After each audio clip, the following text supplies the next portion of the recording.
Governor Mike Braun declaring a state of emergency in Indiana. Local leaders say this opens up more funding for Indiana communities that you've been seeing have been hit so hard. WHAS 11's Alexandra Goldberg and senior photojournalist Alyssa Newton join us now live from Jeffersonville. So Alexandra, is there any indication around you of how much the water has actually now dropped?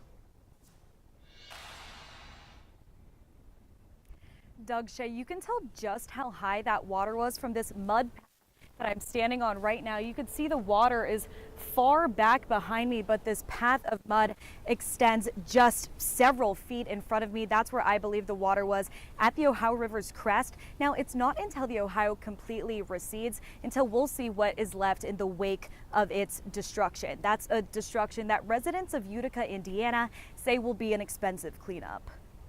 The Ohio River is swelling over and into the small town of Utica, Indiana, leaving homes along the banks surrounded by a sea of water.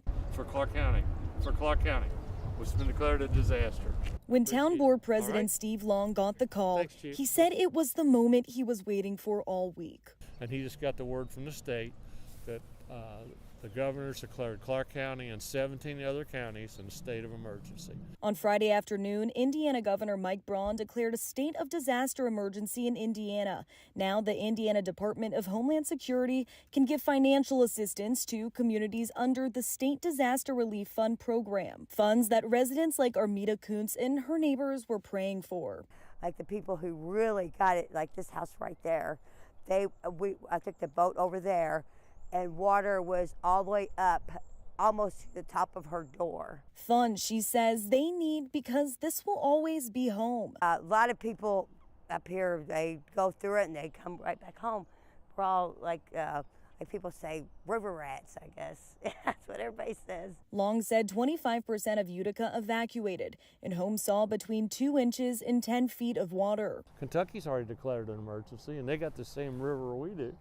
We're just on the other side of it. Charlestown Mayor Treva Hodges agreed. She said her city didn't see any flooding, but the region needs to be taken care of. These are people, and they've lost a lot already, and their homes are destroyed. Their businesses are significantly impacted. The government services are impacted. This is not something that they're just going to take a broom and a dustpan to and clean up and be done with. This is something that's going to take months of recovery for our region. A plea. Please help us.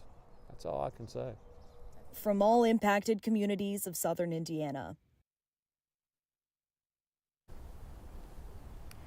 Here in Jeffersonville, you can see all of this debris. You can see there's some driftwood leaned up against a street light, and there's debris floating throughout the Ohio. Of course, again, it's not until these waters recede to when we'll see the entirety of the destruction here on the banks of the Ohio River. Live in Jeff, Alexandra Goldberg, WHAS 11 on your side. Shay, Doug.